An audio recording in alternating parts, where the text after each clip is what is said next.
They say money changes everything, but what they don't tell you is how silence can change even more. When my daughter Sarah announced her engagement to Marcus, I smiled and congratulated them, just like any mother would. What I didn't tell them was that 3 months earlier, I had discovered something that would alter the course of our entire family's future. Something worth $17 million that my late husband had kept hidden from all of us, including me. If you've ever wondered what it's like to hold a secret that could transform your family's life while watching them make decisions based on what they think they know, then stick around. Because what happened at Sarah's wedding and the choices I made in the months that followed will show you that sometimes the most loving thing you can do is stay completely silent. And sometimes that silence reveals truths about the people you love that you never wanted to see. Before we dive in, I'd love to know where you're watching from today. Drop your city or country in the comments below. These family stories seem to resonate with people all over the world, and I'm always amazed by how universal these experiences really are. My name is Eleanor, and until 18 months ago, I thought I knew exactly who I was. I was the widow of David Morrison, a man who had worked his entire life as a mid-level insurance adjuster. We lived modestly in our 3-bedroom ranch house in suburban Ohio. We drove used cars, shopped sales, and saved every penny we could for Sarah's college education and what we hoped would be a comfortable retirement. David passed away from a heart attack 2 years ago, sudden and devastating. At 63, I found myself navigating grief while trying to figure out how to manage finances I'd never handled alone. We'd been married for 34 years, and David had always taken care of what he called the big picture money stuff. I paid the monthly bills, but he handled investments, taxes, and long-term planning. For the first year after his death, I lived exactly as we had before. Same house, same routine, same careful budgeting. I received his life insurance payout, which was modest but enough to keep me comfortable. Sarah, who was 28 and working as a graphic designer, would visit every weekend to check on me and help with anything I needed. She was my anchor during that dark period. Everything changed on a Tuesday morning in March when I received a call from an attorney named Thomas Whitfield. I'd never heard his name before, but he claimed to represent something called the Morrison Family Trust. My first instinct was that this was some kind of scam. David had never mentioned any trust, and we certainly weren't the kind of family who had trusts. But Thomas Whitfield was persistent and professional. He asked me to come to his office in downtown Cleveland, bringing David's death certificate and my identification. Against my better judgment, I went. What I discovered in that sterile conference room changed everything I thought I knew about my husband and our life together. David, it turned out, had inherited a substantial sum from a great uncle I'd heard mentioned maybe twice in 3 decades of marriage. This uncle, Edgar Morrison, had been what Thomas called an eccentric investor who'd made a fortune in technology stocks in the 1990s and early 2000s. He'd never married, had no children, and had left everything to David with very specific instructions.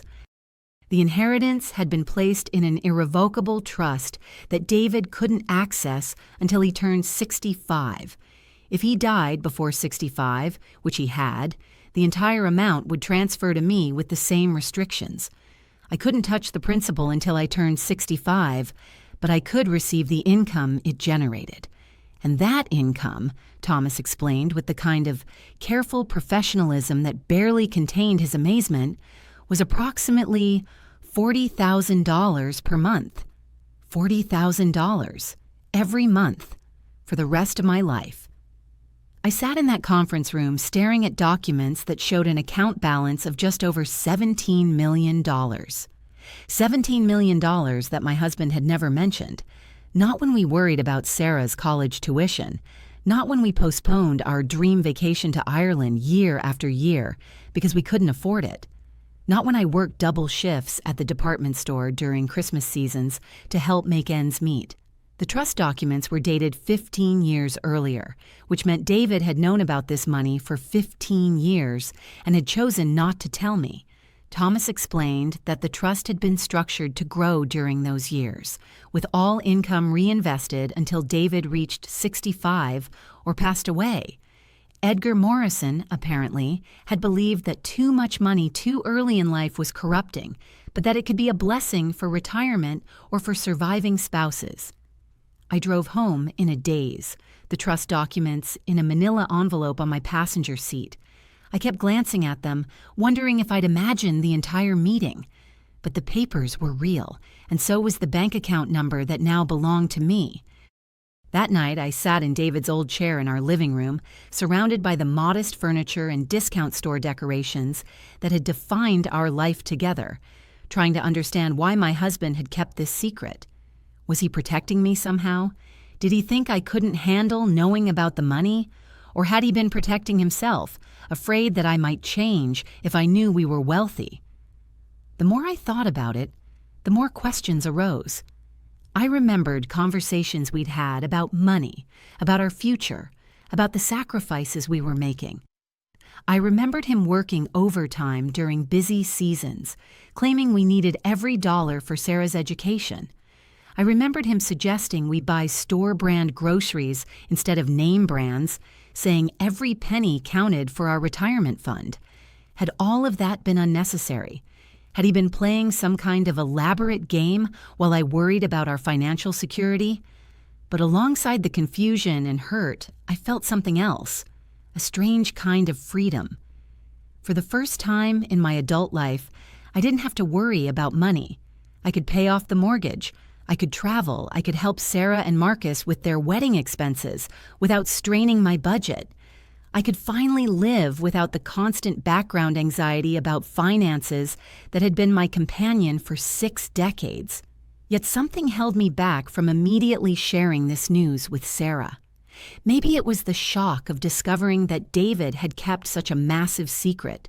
Maybe it was uncertainty about how this money would change our family dynamics. Or maybe it was simple caution, a desire to understand what I was dealing with before making any major decisions. So I made a choice that would define everything that happened next. I decided to keep the inheritance secret, at least for a while. I would observe how our family functioned without this knowledge, and I would carefully consider when and how to reveal the truth. What I didn't anticipate was how this decision would create a window into people's true character, including my own daughters. 3 weeks after my meeting with Thomas Whitfield, Sarah called with news that made my heart soar. Marcus had proposed during a weekend getaway to Niagara Falls, and she was over the moon with excitement. As she described the proposal, her voice bubbling with joy, I found myself calculating how much this wedding could cost and realizing for the first time in my life that money was no object. But I said nothing about my financial situation.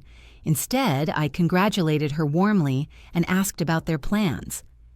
They were thinking of a small ceremony, Sarah explained, maybe 50 guests at most. Marcus came from a working-class family like ours, and they both understood the importance of being practical about costs.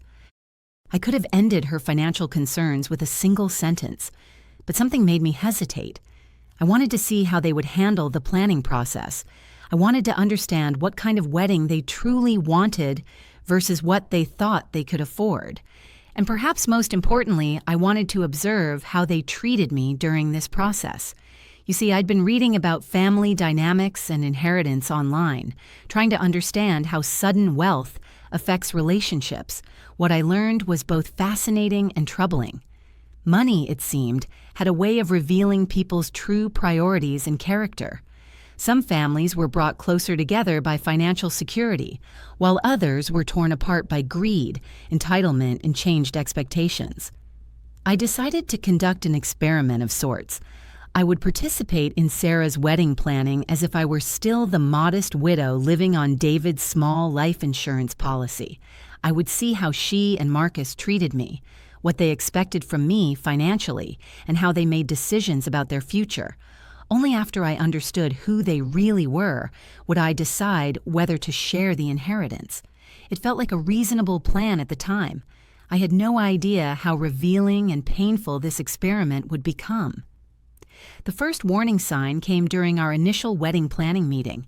Sarah had made reservations at a trendy restaurant downtown, the kind of place she knew was expensive for my budget. When I arrived, she was already seated with Marcus and his mother, Patricia, whom I was meeting for the first time. Patricia was a perfectly pleasant woman, but within the first 10 minutes of conversation, it became clear that she had very different expectations about this wedding than Sarah and I did. She talked casually about destination weddings, professional photographers, and reception venues that I knew would cost more than I supposedly made in a year. Sarah kept shooting me nervous glances as Patricia described the wedding she'd envisioned for her son. I could see my daughter calculating costs in her head, her excitement dimming as she realized how far apart their families were in terms of financial capability. That's when Marcus surprised me. Instead of supporting his mother's expensive vision, he gently redirected the conversation toward more modest options. He talked about the beauty of simple ceremonies and suggested that the most important thing was celebrating their love with the people who mattered most. I liked Marcus in that moment. He seemed to genuinely care about Sarah's comfort and wasn't willing to put financial pressure on our family just to satisfy his mother's social expectations. But then, Patricia made a comment that changed everything. She turned to me with a sympathetic smile that didn't quite reach her eyes and said, "Well, I'm sure Eleanor will want to contribute what she can to make this special for the kids. It's so important for parents to sacrifice for their children's happiness. Don't you think?" The way she said it, with that particular emphasis on sacrifice, made my stomach clench. She wasn't asking if I wanted to help with the wedding expenses. She was assuming I would, and more than that, she was suggesting that my contribution should come at a cost to my own comfort. The implication was clear. A good mother bankrupts herself for her child's wedding. Sarah immediately jumped in to defend me. "Mom doesn't need to worry about covering everything. Marcus and I are planning to keep costs reasonable." But I caught the flash of disappointment in her eyes when she said it. Not disappointment in me, exactly, but disappointment in the reality that her wedding would have to be smaller and simpler than what Patricia was describing. That night, I lay in bed thinking about Patricia's comment and Sarah's reaction. I had the power to give my daughter the wedding of her dreams, but I was choosing not to. Was I being cruel? Was I putting my own curiosity about human nature above my daughter's happiness? But then I remembered something David used to say about money and character. He'd tell me that you never really know someone until you see how they handle financial stress or windfall. At the time, I'd thought he was being cynical. Now I wondered if he'd been preparing me for this exact situation. Over the next few weeks, the wedding planning process revealed dynamics I'd never noticed before. Sarah would call me multiple times a week, ostensibly to update me on their progress, but I began to realize she was actually trying to gauge my financial boundaries without directly asking. She'd mentioned that the photographer they really wanted was $800 more than they'd budgeted, then pause meaningfully. She'd describe the perfect reception venue, then quickly add that it was probably too expensive and they'd find something else. Each conversation felt like a careful dance around the question she couldn't quite bring herself to ask: how much money could I contribute? I found myself in the strange position of having to pretend to worry about expenses I could easily afford.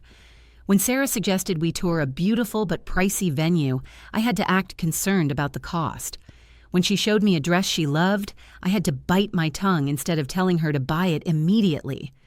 The pretense was exhausting, but it was also educational. I began to see patterns in how Sarah approached financial conversations.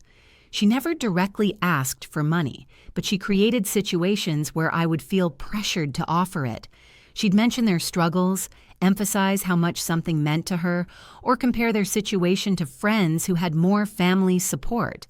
Marcus, on the other hand, seemed genuinely uncomfortable with any conversation that might lead to financial help from me.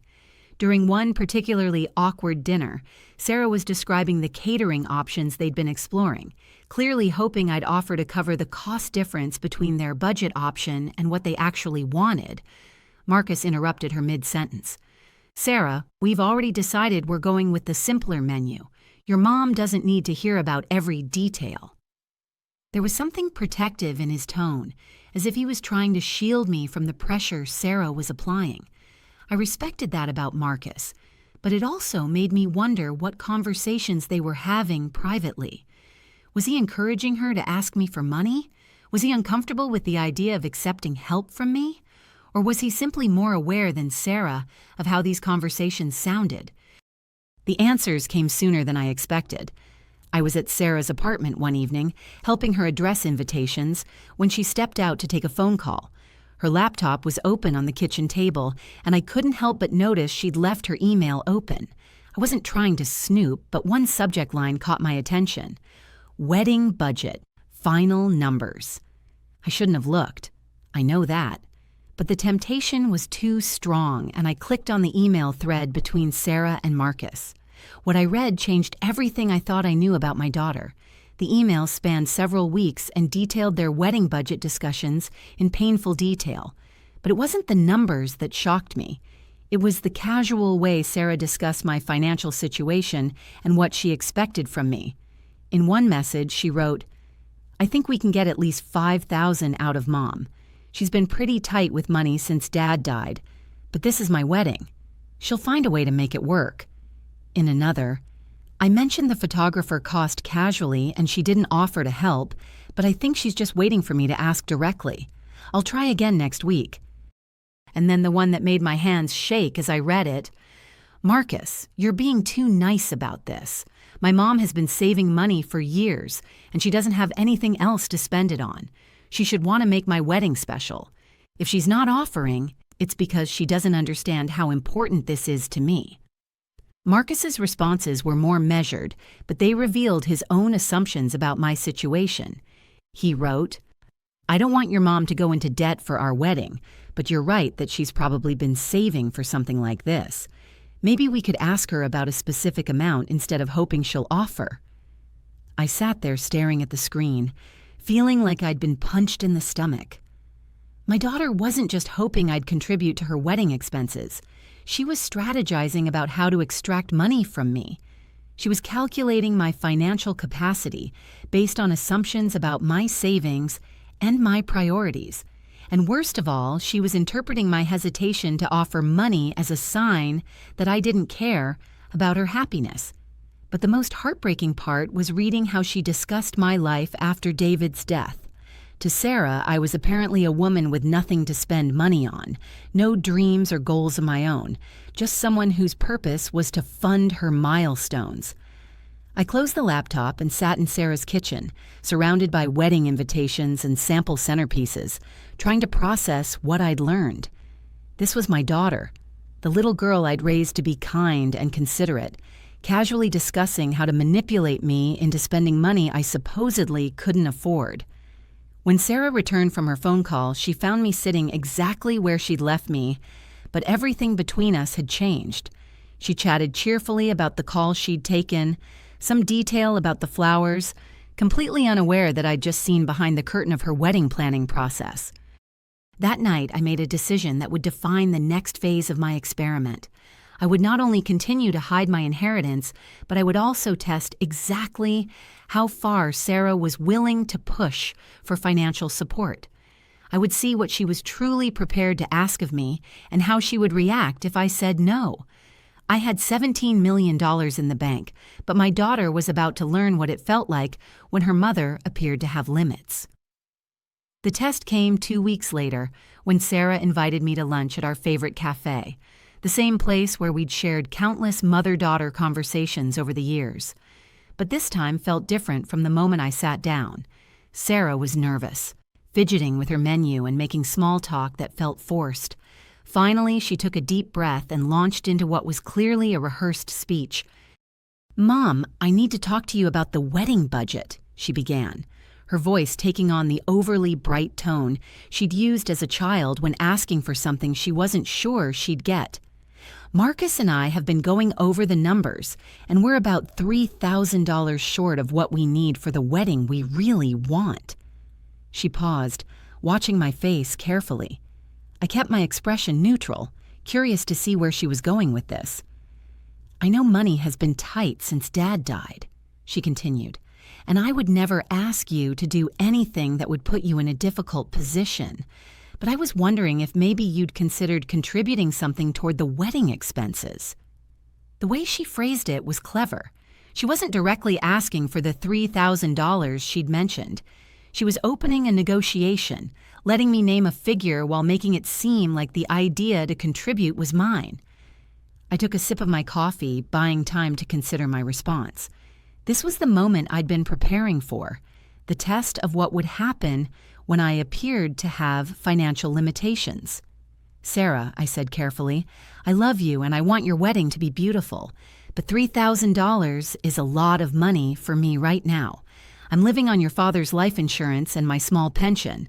I was thinking I could contribute maybe $500 towards something specific, like your dress or the flowers." The change in Sarah's expression was immediate and painful to witness. Her face fell, and I could see her recalculating not just her budget, but her entire perception of my priorities. "500?" she repeated, as if she'd misheard me. "I know it's not as much as you hoped," I said gently, "but it's what I can afford without compromising my own financial security." What happened next was something I'd never experienced with my daughter before. Sarah's disappointment morphed into something harder, something that looked uncomfortably like resentment. "Mom, this is my wedding," she said, her voice tight with controlled frustration. "This is a once-in-a-lifetime event. $500 wouldn't even cover the appetizers at our reception." I felt a flash of anger at her dismissive tone, but I kept it out of my voice. "I understand this is important to you, sweetheart, but I have to think about my future, too.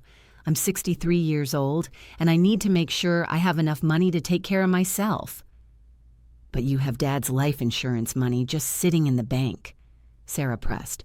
"What are you saving it for? You live in the same house, drive the same car, shop at the same stores. It's not like you're planning any major expenses." There it was, the assumption that my life was so small, so limited, that I couldn't possibly have any use for money beyond basic survival. The idea that because my lifestyle hadn't changed dramatically after David's death, I must be hoarding money with no purpose. "That life insurance money is my security blanket," I explained, though part of me wanted to tell her exactly how wrong she was about my financial situation. If something happens to me, if I get sick or need long-term care, that money is all I have. Sarah leaned back in her chair, and I could see her trying to control her emotions. When she spoke again, her voice was colder than I'd ever heard it. "I just thought that making your daughter's wedding special would be a priority," she said. "I guess I was wrong about what matters to you." The accusation hung between us like a slap. She was questioning not just my financial priorities, but my love for her. She was suggesting that my unwillingness to spend money I supposedly couldn't afford was a reflection of how much I cared about her happiness. I wanted to end the charade right there. I wanted to tell her about the trust, about the monthly income that was more than most people made in a year, about the security that meant I could afford to give her any wedding she wanted. But something stopped me. Maybe it was the way she'd tried to manipulate me into feeling guilty. Maybe it was the casual cruelty of her assumption that my life had no value beyond serving her needs. Or maybe it was the realization that this conversation was revealing something about Sarah's character that I'd never wanted to see. Instead of confessing the truth, I doubled down on the test. "Sarah, I love you more than anything in the world," I said quietly. "But love doesn't mean bankrupting myself for your wedding. If $500 isn't enough to earn a place in your priorities, then maybe we need to talk about what really matters here." She stared at me for a long moment, and I could see her wrestling with how to respond. Finally, she gathered her purse and stood up. "I need some time to think about this," she said stiffly. "I'll call you later." As I watched my daughter walk out of the cafe, I realized that my experiment had taken on a life of its own. I was no longer just observing Sarah's character. I was actively shaping a narrative that would define our relationship going forward, and I had no idea whether I was making the right choice or the worst mistake of my life. The silence between Sarah and me stretched for 3 days. 3 days where my phone sat quiet on the kitchen counter while I replayed our conversation over and over again. I found myself checking my bank account balance obsessively, staring at those numbers that represented more financial freedom than most people could imagine, while my daughter believed I was choosing selfishness over her happiness. On the 4th day, she called. Her voice was different when she spoke, more formal than I'd heard since she was a teenager trying to negotiate curfew extensions. "Mom, I've been thinking about our conversation," she began, and I could hear the careful control in her tone. "Marcus and I talked, and we understand your position. We don't want you to feel pressured to contribute more than you're comfortable with." Relief flooded through me, followed immediately by something that felt like disappointment. Was she backing down because she respected my boundaries or because she'd found another solution? "However," she continued, and there was the catch I'd been waiting for, "Marcus's parents have offered to help make up the difference. They want to ensure we have the wedding we've dreamed of." My heart sank. Patricia, the woman who'd made that pointed comment about parental sacrifice at our first meeting, was now positioning herself as the generous in-law while I played the role of the stingy mother. I could practically see her satisfaction at being able to provide what Sarah's own mother couldn't or wouldn't. "That's very generous of them," I managed to say, though the words tasted bitter. "They're excited to help," Sarah said, and I caught something in her voice that made my chest tighten. It was gratitude, but not the kind a daughter shows her mother. It was the gratitude she'd show a stranger who'd rescued her from an uncomfortable situation. "We're having dinner with them tomorrow night to go over the final details," she continued. "They want to handle the reception venue and the photography. Patricia says she's always dreamed of planning a wedding like this." Patricia. Not Marcus's mom or Mrs. Henderson, like she'd been calling her for months. Patricia, like they were close friends now, like she'd earned a place in Sarah's life that I'd somehow lost. "And what about my contribution?" I asked, hating how small my voice sounded. "Oh, we'd still love for you to handle the flowers," Sarah said quickly. $500 should cover a nice arrangement for the ceremony." The flowers. The smallest, most forgettable part of the wedding. The thing guests would barely notice and certainly wouldn't remember. That was to be my role in my daughter's most important day. After we hung up, I sat in David's old chair and tried to understand what I was feeling. Was this jealousy?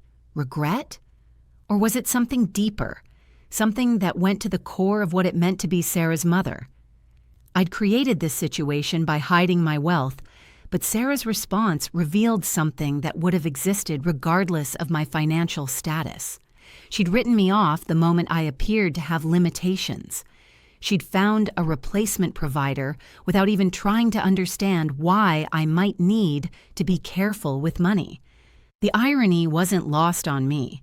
Here I was, more financially secure than I'd ever imagined possible, feeling completely powerless in my relationship with my own daughter. That evening, I did something I hadn't done since David's death.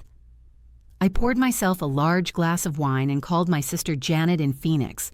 Janet was 5 years older than me and had always been the blunt one in our family. If anyone would tell me the truth about what I was doing, it would be her. "Let me get this straight," Janet said after I'd explained the situation, carefully omitting the details about the inheritance. "You're pretending to be broke to test whether your daughter loves you for your money?" "It's not that simple," I protested, but hearing it stated so plainly made me wince. "Eleanor, honey, what exactly are you hoping to prove here? That your daughter is human, that she wants nice things and assumes her mother wants to help provide them. Because congratulations, you've discovered that your kid is normal." But the way she talked about it, Janet, the emails I saw, the assumptions she made about my life having no value. "Did you ever tell her your life had value beyond being her mother?" Janet interrupted. "Because from what you've described, you've spent the last 2 years being exactly what she thinks you are, a widow who lives quietly, visits with her daughter, and has no apparent interests or goals beyond family. The accusation stung because it held more truth than I wanted to acknowledge. Since David's death, I had narrowed my world considerably. I'd stopped socializing with most of our old friends, declined invitations to community events, and spent most of my free time either working in my small garden or reading alone in the evenings. "That's different," I said weakly. "I was grieving." "Were you grieving, or were you hiding?" Janet asked. "And now you're hiding behind this inheritance, using it as some kind of test instead of just living your life and letting Sarah live hers."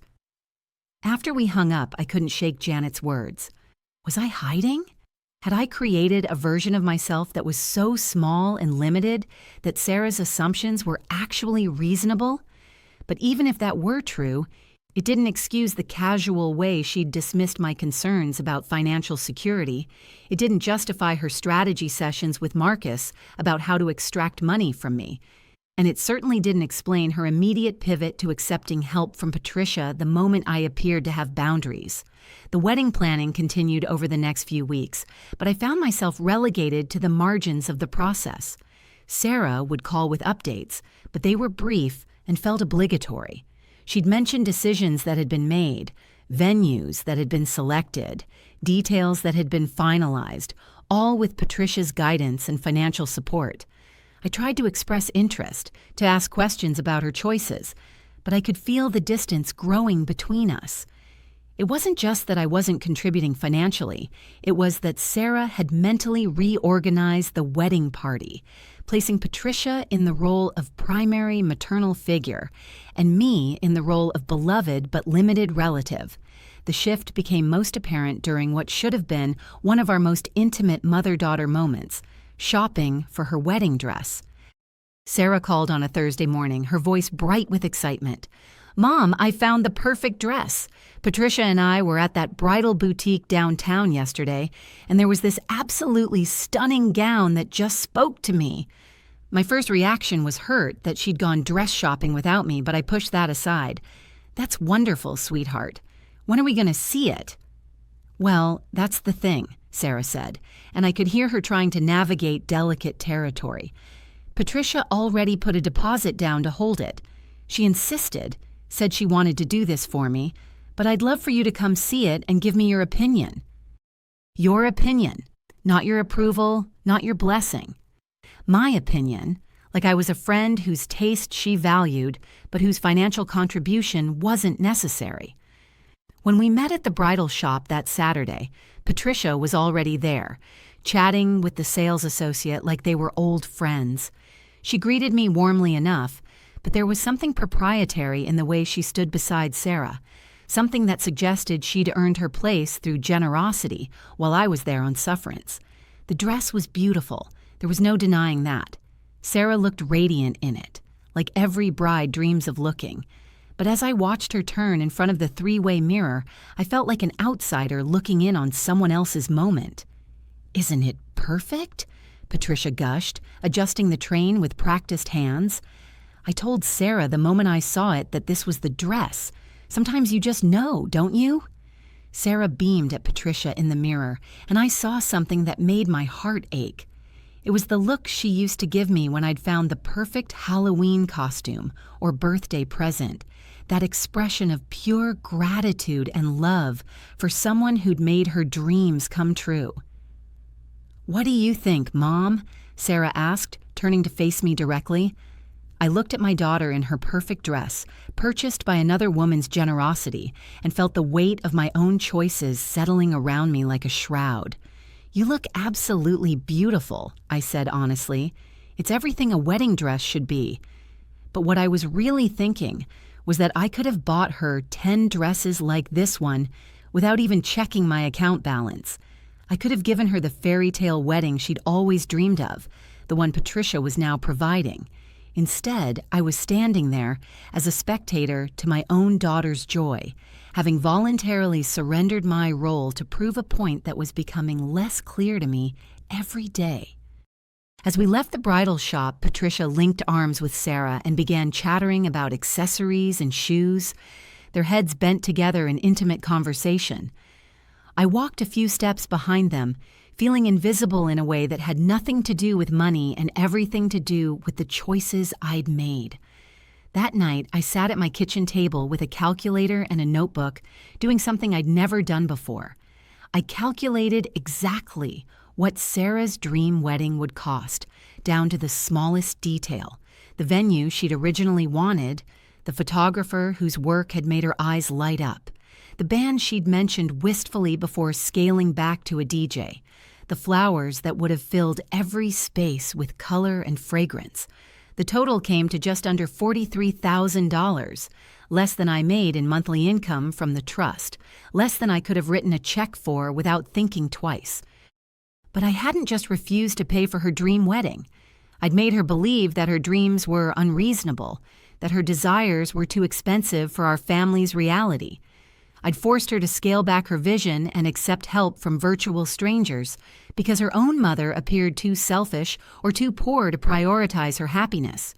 The cruelest part was that I'd done it all in the name of testing her character, as if my love came with conditions she needed to meet. As I stared at those numbers, I realized that Janet had been right about one thing. I was hiding. I was hiding behind this inheritance, using it as both a shield and a weapon.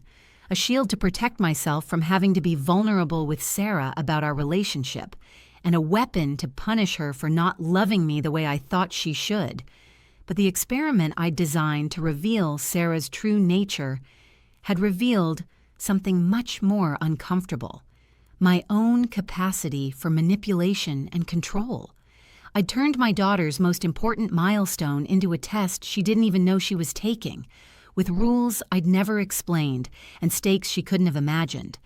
The question now was whether it was too late to change course, or if I'd already damaged our relationship beyond repair in pursuit of a truth that might not have been worth discovering. 2 weeks before the wedding, I received a call that changed everything. It was from Thomas Whitfield, the attorney managing the trust, and his voice carried an urgency I'd never heard before. "Eleanor, we need to meet immediately," he said without his usual pleasantries. "There's been a development with the trust that requires your immediate attention." My first thought was that something had gone wrong, that the $17 million had somehow evaporated due to market crashes or legal complications. The idea filled me with panic, not because I'd grown accustomed to the wealth, but because it would mean I'd sacrificed my relationship with Sarah for nothing. I met Thomas at his office that afternoon, and what he told me was far more complex than I'd anticipated. "Eleanor, I've been contacted by Edgar Morrison's former business partner," he began, spreading documents across his conference table. It turns out that Edgar had been involved in some questionable business practices before his death. Nothing criminal, but ethically gray. The IRS is launching an investigation into his estate, and there's a possibility that some of the trust assets could be frozen during the inquiry. My stomach dropped. For how long? That's impossible to predict. Could be months, could be years. The good news is that your monthly income from the trust will continue during the investigation, but you won't be able to access the principal until everything is resolved. I stared at the papers, trying to process what this meant. The money I'd been using as a weapon in my relationship with Sarah might not even be mine to use. The security I'd been hoarding while watching my daughter struggle with wedding expenses could disappear as quickly as it had appeared. "There's something else," Thomas continued. "The investigation has attracted media attention. Edgar Morrison was apparently more prominent in business circles than we realized. There's a chance this story could become public, which means your connection to the trust could become known." The irony was almost laughable. I'd spent months hiding my wealth from Sarah, and now there was a possibility that the entire world might learn about it just as it was being taken away. "What should I do?" I asked. Thomas leaned back in his chair. "That's not a legal question, Eleanor. That's a personal one. But if I were in your position, I'd consider what relationships matter most to me and whether I want them to survive this period of uncertainty." That evening, I sat in my living room surrounded by wedding presents I'd bought for Sarah. Small, practical gifts that reflected what she thought I could afford. A set of nice dish towels, a cookbook, a picture frame. Gifts that said, I love you, but also I have limitations. On my coffee table was my checkbook, and for the first time since discovering the inheritance, I seriously considered writing a check that would change everything. $43,000 for the wedding Sarah had always wanted. Money that might not even be mine to give, but that could restore her faith in my priorities and my love. But even as I reached for my pen, I hesitated. Would giving her this money now be an act of love, or would it be another form of manipulation? Would I be proving that I cared about her happiness, or would I be buying my way back into her good graces without addressing the fundamental problems in our relationship? And what would happen if the trust was frozen and I couldn't maintain this level of generosity? Would Sarah feel betrayed all over again when I returned to being the limited mother she thought she knew? The phone rang, interrupting my internal debate. It was Sarah, and her voice sounded strained. "Mom, I need to talk to you about something," she said. "Can you come over tonight?" When I arrived at Sarah's apartment, I found her sitting at her kitchen table with Marcus, both of them looking serious and uncomfortable. Marcus stood when I entered, giving me a hug that felt different somehow, more formal than usual. "Mom, sit down," Sarah said, gesturing to the chair across from her. "We need to discuss something important." My heart started racing. Had they somehow discovered the truth about the inheritance? Had the media attention Thomas mentioned already begun? "Marcus and I have been talking about the wedding," Sarah began, "and about family dynamics and expectations." She paused, seeming to gather her courage before continuing. "I owe you an apology," she said, her voice thick with emotion. "I've been so focused on having the perfect wedding that I lost sight of what really matters. I made assumptions about your financial situation and your priorities that weren't fair." I sat frozen, unsure how to respond. "Marcus helped me realize that I was treating you like a bank account instead of my mother," she continued, tears starting to fall. "I was so caught up in what Patricia could provide that I forgot about everything you've already given me. All the sacrifices you made when I was growing up, all the ways you supported my dreams, even when money was tight." Marcus reached over and took Sarah's hand. "We want you to know that your contribution to our wedding isn't measured in dollars," he said quietly. "The fact that you're willing to help at all, within your means, is a gift. We're grateful for the flowers, and we're grateful for you." I felt tears burning behind my eyes, but they weren't tears of relief, they were tears of shame. Here was my daughter apologizing for behavior that had been largely a response to my own manipulation, trying to rebuild a relationship I'd deliberately damaged. "Sarah," I began, but she held up her hand. "Let me finish, Mom. I want you to know that we've made a decision. We're scaling back the wedding. Patricia's generosity was wonderful, but it came with expectations and opinions that were making this whole process stressful. We want a wedding that reflects who we are, not what other people think we should want." She wiped her eyes and smiled, the first genuine smile I'd seen from her in weeks. "We're going back to our original plan. Small ceremony, simple reception, focus on the people who matter most. And Mom, you matter most. I'd rather have you truly present at a modest wedding than feeling pressured and excluded from an expensive one."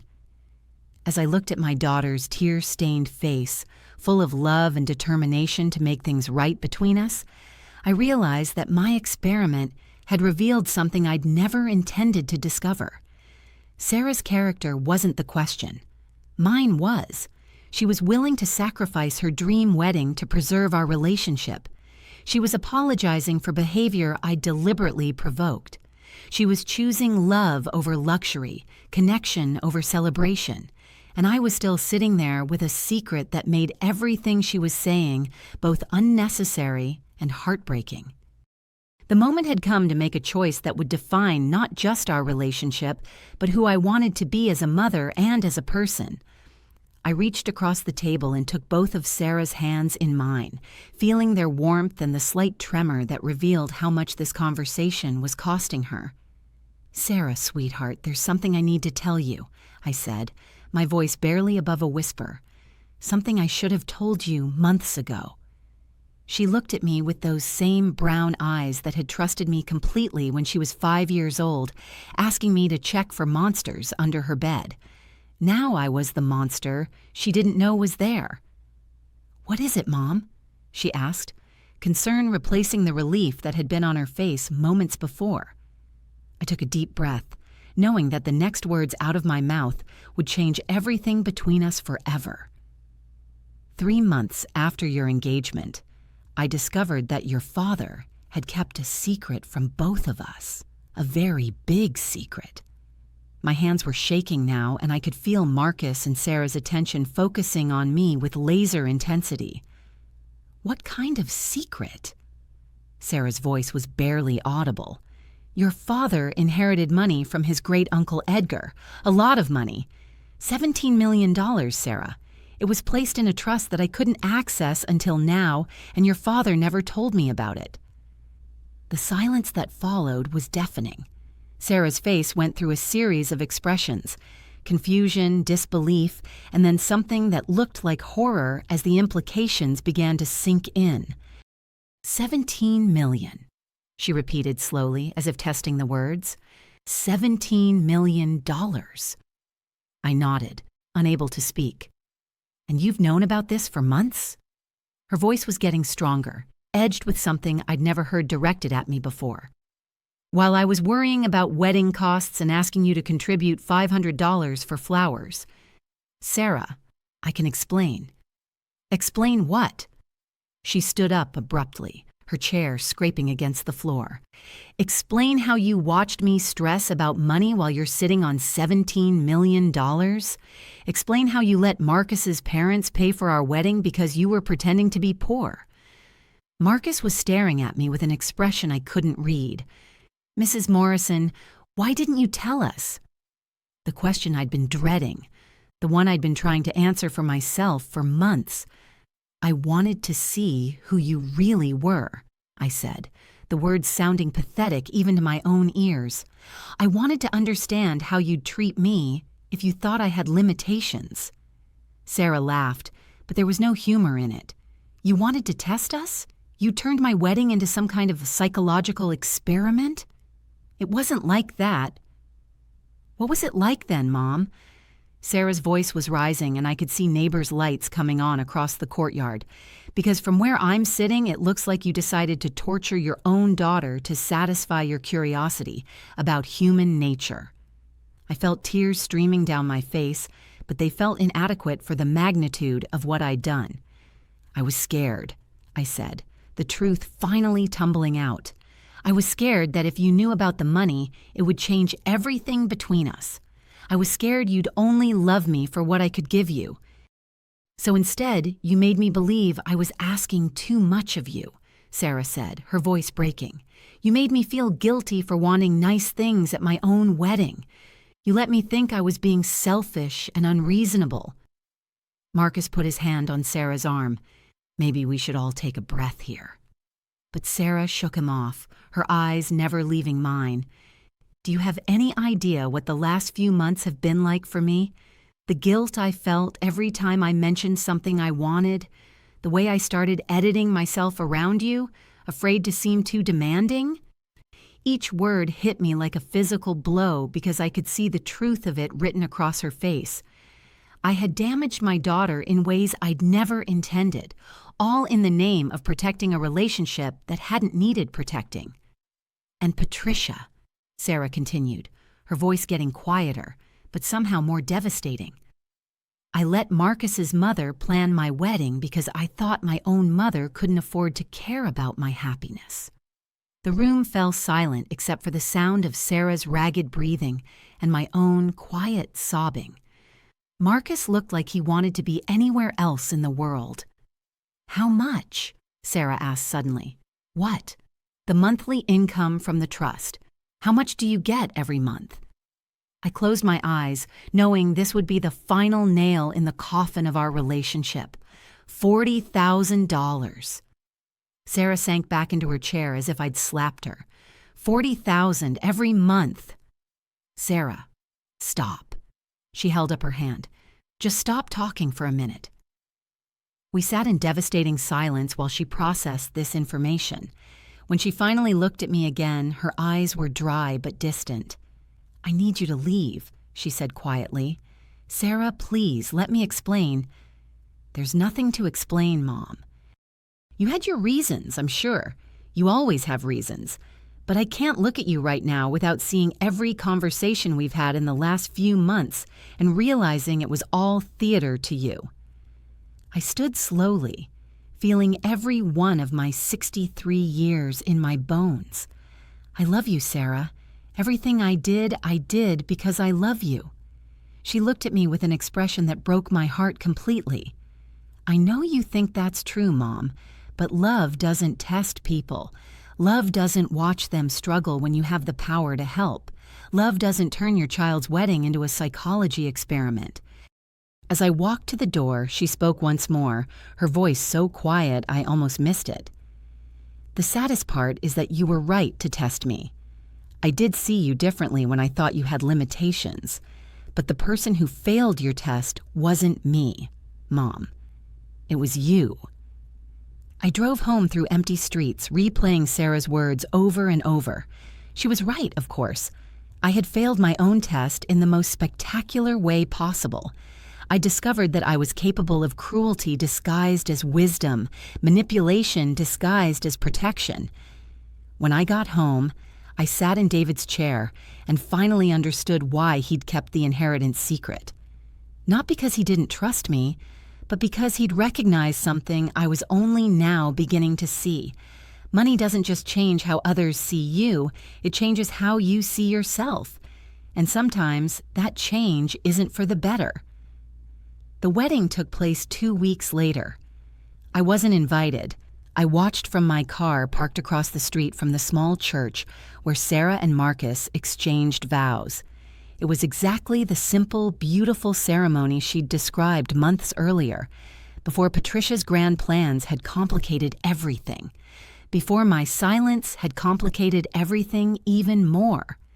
Sarah looked radiant in her dress, the one Patricia had bought, surrounded by the people who truly mattered to her. Marcus's face when he saw her walking down the aisle was everything a mother could want for her daughter's wedding day. I wasn't there to see it up close. That night, I wrote Sarah a letter.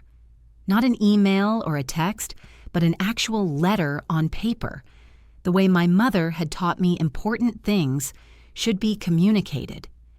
I told her about the trust investigation, about the possibility that the money might be frozen or taken away entirely. I told her about my conversation with Janet, about the realization that I'd been hiding from life rather than living it. I told her about every moment of doubt I'd had during those awful months, every time I'd wanted to end the charade but had been too proud or too curious to stop. Most importantly, I told her about the check I was enclosing, $43,000. Not for the wedding that had already happened, but for their future together. A house down payment or seed money for the business Marcus had always dreamed of starting, or simply security for whatever life brought them.